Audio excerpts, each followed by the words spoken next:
Il est 20h sur les antennes de la télévision Futur Média. Bonsoir à tous et bienvenue dans cette édition. Dans l'actualité de ce mardi 23 juin, le réaménagement du gouvernement vu par les Sénégalais avec des avis mitigés, mais également par le porte-parole du PDS, Babacar Gaye, qui dénonce de l'amateurisme et de l'incohérence. Coupure d'eau et d'électricité. Le mouvement Y en a marre a choisi ce 23 juin, date anniversaire du M23, pour annoncer l'organisation d'une manifestation nationale qui aura lieu après le mois de Ramadan. Les détails dans un instant. 125 millions de francs CFA, c'est la récompense accordée à l'équipe nationale des moins de 20 ans. Les joueurs ont rencontré le chef de l'État ce mardi. Compte rendu de la rencontre dans la page des sports. Voilà pour les titres. Le développement, c'est dans une poignée de secondes.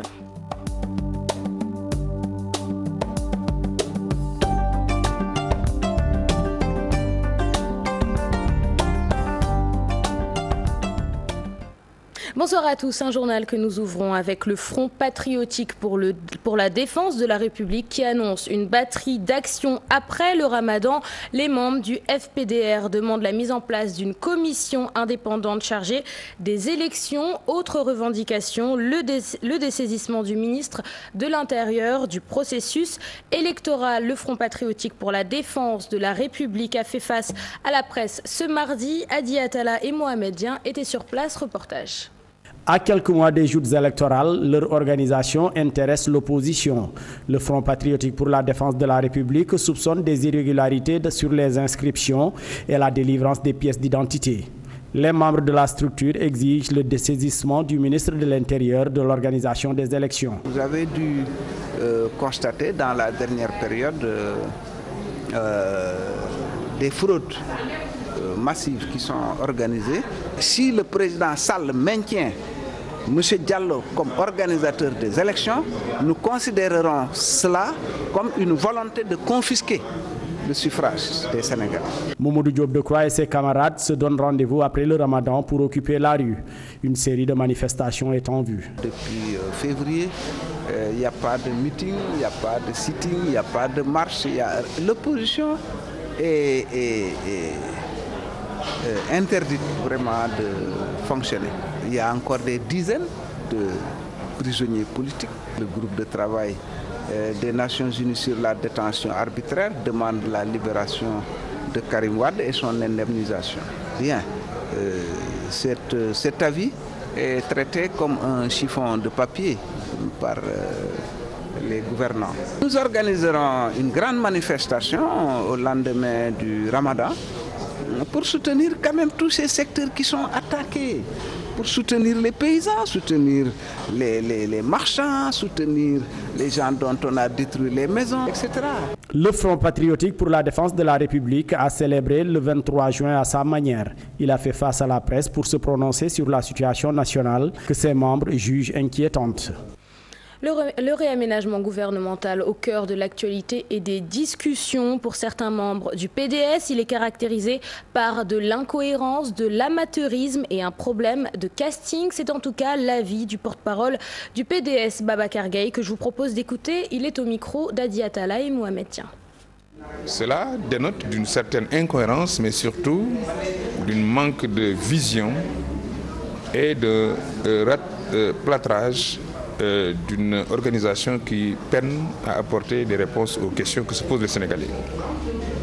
J'estime que changer 5 fois un directeur de cabinet, 3 fois un Premier ministre, 4 à 5 fois le ministre du Tourisme, 3 à 4 fois le ministre de l'Agriculture et autres, pose un problème de casting. J'estime que le pays qui a mal, le pays qui est en danger, le pays qui souffre de cette gouvernance a besoin d'avoir une vision beaucoup plus grande, une ambition beaucoup plus forte que ce que le président Macky Sall et son gouvernement nous ont présenté. Macky Sall qui réaménage donc son gouvernement, une initiative qui rassure certains Sénégalais, d'autres par contre disent attendre des changements plus significatifs. Maïmouna Ndiaye, Tierno Laurent Mendy. Un réaménagement gouvernemental, beaucoup de chamboulements. Les Sénégalais retiennent une décision majeure, le limogeage du directeur général de la Sénélec, Pape Dien. Les coupures, moi-même, je vis dans ces difficultés parce qu'on a des problèmes de coupure, même hier soir même. J'habite à Cité Suprême, mais vraiment on souffre. Hein. Oui. Pas plus tard qu'hier, notre quartier était délesté. Ce changement s'imposait vraiment. Le Sénégal doit dépasser ce stade-là. Makhtar Cissé à la tête de la Société nationale d'électricité, l'espoir est permis pour certains. Macky Sall est un travailleur parce que c'est ce chamboulement que tout le monde attendait. Makhtar Cissé a montré ses preuves, surtout quand il était à la tête de la douane. Il mérite vraiment ce poste. L'emploi, l'éducation, des secteurs qui méritent un toilettage pour cet enseignant. Les vraies solutions, c'est d'abord l'emploi des jeunes, c'est d'abord trouver le problème pour au moins aménager, pour aider un peu les ménages, parce que c'est un peu dur. L'enseignement, vous savez, il y a beaucoup de problèmes, des grèves cycliques, vraiment jusqu'à présent, des promesses. Et jusqu'à présent, vraiment, on n'a actuellement rien reçu de la part du gouvernement. Des décisions qui ravirent les Sénégalais, mais certains d'entre eux restent toujours sur leur faim. Je vous l'annonçais en titre, le mouvement Y en a marre prévoit d'organiser une manifestation nationale après le mois de Ramadan. Objectif, dénoncer les coupures d'eau et d'électricité fréquentes ces derniers temps. Le mouvement a organisé une conférence de presse ce mardi pour se souvenir du 23 juin 2011. Écoutons le coordonnateur du mouvement Y en a marre, Fadel Barro. Il est au micro d'Aminata Mbaresso et de Tcherno Laurent Mendy. Nous allons dérouler notre plan d'action, non seulement pour alerter, mais pour exiger des autorités ce droit élémentaire qui est l'eau et l'électricité. Le plan d'action va démarrer aujourd'hui à travers cette conférence de presse. Mais il va se poursuivre pendant tout le mois de Ramadan, où il y aura une série de dokhbok, donc des visites de proximité, une série de concerts mobiles et pédagogiques, comme nous avions l'habitude de le faire. L'objectif étant de mobiliser les citoyens partout dans le pays à travers de grands rassemblements pour faire face à ces coupures d'eau et d'électricité. Parce que, comme disent les Wolofs, l'eau est autour. Une grande manifestation sera organisée non seulement à Dakar, mais partout dans le pays où est présent des esprits Y en a marre. Mais en même temps, ces esprits Y en a marre vont mobiliser toutes les forces citoyennes pour dire à nos autorités que nous voulons résoudre définitivement cette question d'eau et d'électricité. Plus de justice fiscale, c'est le cri du cœur du Forum civil et de l'ONG Oxfam. Ce mardi, ils ont organisé un atelier de partage et de plaidoyer sur l'évasion fiscale des entreprises et le financement du service public. Objectif, mettre en place un organisme mondial sur la fiscalité. Compte rendu de la rencontre avec Mansour Sow Junior et Khadim Sissé. Cette rencontre a entre autres réuni membres du Forum civil, juristes, agents de la DGID, Organisation ouvrière et confessionnelle. Il s'agit d'un plaidoyer pour la mise sur pied d'un organisme mondial sur la fiscalité. Il y a une étude de la DGID en 2008 qui disait que l'État du Sénégal avait perdu plus de 300 milliards en termes de renonciation de recettes, en termes de dépenses fiscales. Donc au point que nous nous sommes dit que ça pouvait servir à financer le développement. Aujourd'hui, il y a un système fiscal international qui fait que l'Afrique a du mal à mobiliser ses ressources fiscales puisque les entreprises parviennent à utiliser des procédés qui leur permettent d'échapper à l'impôt, de réduire leurs bénéfices, etc. La croisade contre l'évasion fiscale nécessite l'implication de tous les acteurs au développement, au plus haut niveau, les pouvoirs publics. C'est tout le sens qu'il faut accorder à cet appel. Les États doivent prendre leurs responsabilités et notamment dans le cadre des discussions qui auront lieu à Addis Abeba lors de la conférence des Nations Unies sur le financement du développement.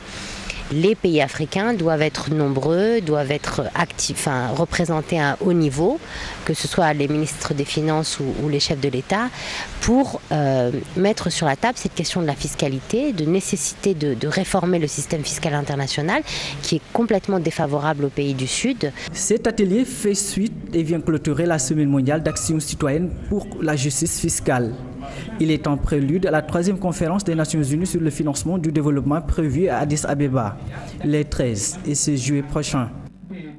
Conseil interministériel sur les préparatifs de la Tabaski. Le Sénégal dans l'attente de 740 000 moutons. Pour cette Tabaski 2015, les autorités comptent mettre en place le même dispositif que l'année précédente. Du côté de l'association des éleveurs du Sénégal, on plaide pour un contrôle allégé au niveau des frontières. Compte rendu de ce Conseil interministériel avec Aminata Mbaresso et Tierno Laurent Mendy.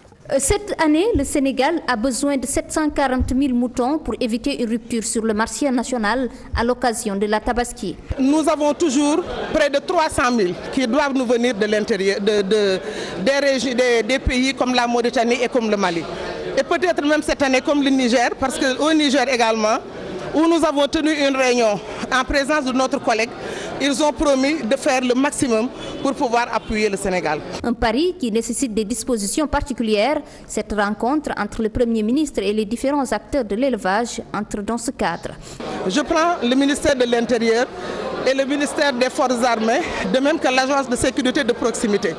Ce qu'on leur demande, c'est la sécurité des biens et des personnes. Le ministère de la Santé a l'habitude de mettre un poste de santé avancé au niveau du poste des petits ruminants à Icotaf, mais également de placer des préventionnistes au niveau de l'ensemble des points de vente pour aider par rapport aux questions de santé. Ismaël Sow, pour sa part, estime que l'État doit également prendre en compte certaines préoccupations liées au contrôle sur les frontières. Il y avait des contrôles très sérieux au niveau des frontières. Là, on a posé cette question-là. Bon, il y avait aussi des problèmes en venant de Dakar parce qu'il y a des contrôles, les gendarmes et les policiers. Sur les routes, ils contrôlent les véhicules. Bon, nous avons des problèmes avec eux. Une solution à ce problème aiderait le Sénégal à satisfaire la demande en moutons à l'occasion de la Tabaski. Ce mardi, le médiateur de la République a remis le rapport 2012-2013 de la médiature au chef de l'État. Un rapport qui, selon Serigne Diop, a été bien accueilli par Macky Sall et dont les litiges fonciers constituent la majorité des affaires traitées. Écoutons-le, ces propos sont recueillis par Pape Cherdiac. Comme chaque année, vous verrez dans le rapport que les questions liées au foncier sont des questions encore importantes. Il y a beaucoup de litiges liés au foncier. Il y a beaucoup de litiges liés à la carrière des agents de l'État, que ce soit des agents fonctionnaires ou non fonctionnaires. Il y a beaucoup de litiges liés à un secteur très sensible pour nous et pour le pays, les retraités. Souvent, il y a beaucoup de difficultés de gestion de l'après-retraite dans notre pays.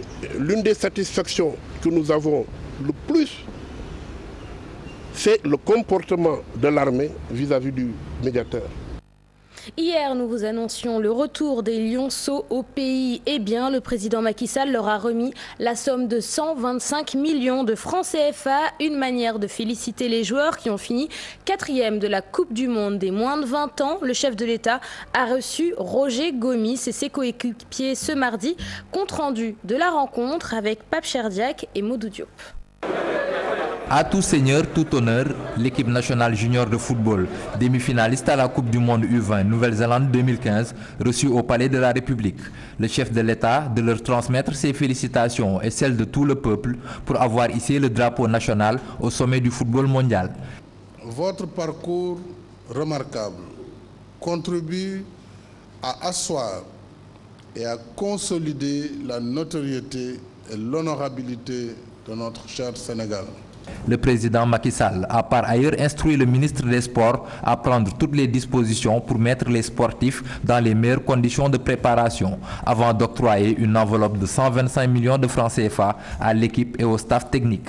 J'ai instruit tout à l'heure le ministre des Sports, M. Makhtar, de mettre à la disposition de l'équipe U20 et de son encadrement une enveloppe de 125 millions de francs CFA pour que chacun des membres de cette mission puisse obtenir au moins 5 millions de francs CFA chacun. Le ministre des Sports et le président de la Fédération sénégalaise de football ont ainsi magnifié la part importante accordée au sport par le président Macky Sall. L'information à retenir aujourd'hui, c'est qu'il a encore réitéré ses instructions au ministre d'accompagner le football d'accompagner le sport. Et je pense que dans la dynamique où nous sommes, nous avons besoin de l'appui de l'État. Ce qu'on est en train de faire, c'est pourquoi toutes les promesses qu'on fait à la fédération et aux sélections, on fait tout pour pouvoir les tenir. En plus de la prime présidentielle de 5 millions, chaque membre de l'équipe nationale junior a reçu 5 millions du ministère des Sports et 3 millions de la Fédération sénégalaise de football, ce qui porte au total à 13 millions la prime de chacun. Le prix d'une qualification en demi-finale de Coupe du Monde, si elle en a bien un. Voilà pour l'essentiel de l'information. Merci de nous avoir suivis. Retrouvez la rédaction à 0h pour le tout en images. Chérif Diop, je te passe le témoin. Merci Léa, bon appétit, tu vas à table? Oui, voilà, bien sûr. Bon appétit à toi aussi plus tard quand tu descendras. Pourquoi pas, bon appétit à vous aussi, chers téléspectateurs. On se retrouve dans 30 secondes, le temps de jingle pour l'invité du 20h.